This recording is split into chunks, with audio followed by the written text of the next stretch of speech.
বিয়ের পর থেকে প্রত্যেক বছরে কিন্তু আমি কম বেশি জন্মাষ্টমীর নিয়মকানুন পালন করে থাকি। এবছর তার অন্যথা না, বাট এবছরটা একটু স্পেশাল, কারণ এবছর রয়েছে আমি পূজার ফ্ল্যাটে। আর সকালবেলা দেখতেই পাচ্ছ স্বর্ণজিৎ কিন্তু তালের কাঠটা তৈরি করে ফেলেছে, নারকেলও হাফটা কুড়িয়ে ফেলেছে। আর সকালবেলা ঘুম থেকে উঠে আমিও পূজা রেডি হয়ে গেছি, যেহেতু কালকে একটু লেট নাইট শুয়েছি, আমাদের ঘুম থেকে উঠতে উঠতে দেরি হয়ে গেছে। এদিকে শিবানীদিও ঢুকে গেছে, সমস্ত থালা বাসন ধুয়ে দিয়েছে। এখন নারকেল টারকেল দিয়ে কিভাবে কোনটা করা হবে সেটারই পরিচর্যা চলছে। অ্যাকচুয়ালি আজকে কিন্তু ভীষণ সুন্দর সুন্দর রান্নাবান্না হচ্ছে। আজকে পূজার ফ্ল্যাটে কিন্তু গোপাল প্রতিষ্ঠা আছে, এটা কিন্তু ভেবে কেউ একদমই ভুল করো না, কারণ পূজা এবং স্বর্ণজিৎ একটা মূর্তি কিনেছে রাধা এবং কৃষ্ণের। সেই মূর্তিটাকে ওরা আজকে ওদের যে মন্দিরটা রয়েছে সেই মন্দিরে স্থাপিত করবে। এর জন্য একটা ভালো দিনের অপেক্ষায় ছিল। আর আজকের থেকে ভালো দিন আমি মনে করি আর কিচ্ছু হয় না।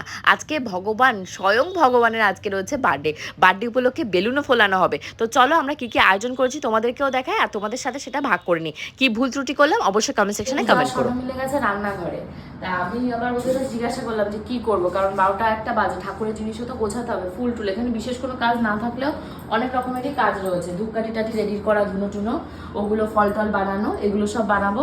আর যেহেতু বানানোর সময় কোনো কথা বলা যাবে না, তাই আমি আর বেশি কথা বলছি না, অন্তত থালাগুলো গুছিয়ে দিই, পূজা স্বর্ণ এসে ফল টল কেটে দিলে হয়ে যাবে, মানে হাতের কাছে করে দেওয়ার জন্য। আর ওখানে খিচুড়ি রয়েছে, হাঁড়িটা নিয়ে এসছে, তারপরে এখানে থালা বাসন অনেক রয়েছে, এত থালা বাসন আজকে না হলেও হবে। তো চলো আমি টুকটুক করে একটু কাজগুলো করি, নাহলে মানে পুরো অনেকটাই পিছিয়ে যাবে, প্রায় অনেক বেলাই হয়ে গেছে। কি হচ্ছে? এই গ্যাস হচ্ছে মানে বহুত সমস্যার একটা গ্যাস, দেখ শোয়া শোয়া করে। এবার এটা যে আমাকে ভেঙাতিস না, হপ বসাবো, দেখ এবার হপ নিয়ে হপা। আরে কিছুই না, এটা মনে হয় মুছতে গেছে কেউ। এবার আমি আমার থেকে হয়েছে না স্বর্ণ থেকে হয়েছে না শিবানী দিক থেকে হয়েছে বুঝতে পারছি না, মানে একটা গ্যাসই শুধু জ্বলছে, একটা। চিনিগুলো গলে গেছে, পুরো তুমি একবারে 2-4টে চালের বড়ি করে নাও।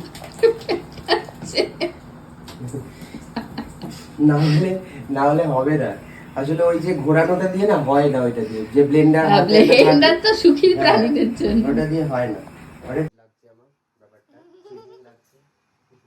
ঠিক হচ্ছে, এরকমই যেন হয়, পূজা কথাই যেন না বলে, সারাদিন একটু কম বেশি কথা বলে। আজকে একদম ঠিক হয়েছে তোমার শাস্তি। হ্যাঁ, এই মুখে মাস্ক বাঁধ, আঁচল চাপা দে, আঁচল চাপা দাও মুখে, বড় বউয়ের মতো।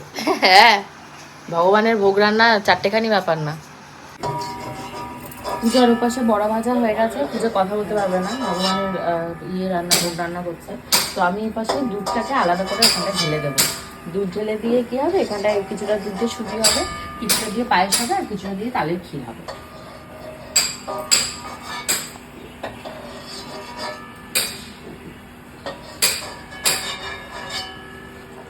আরে দাঁড়াও।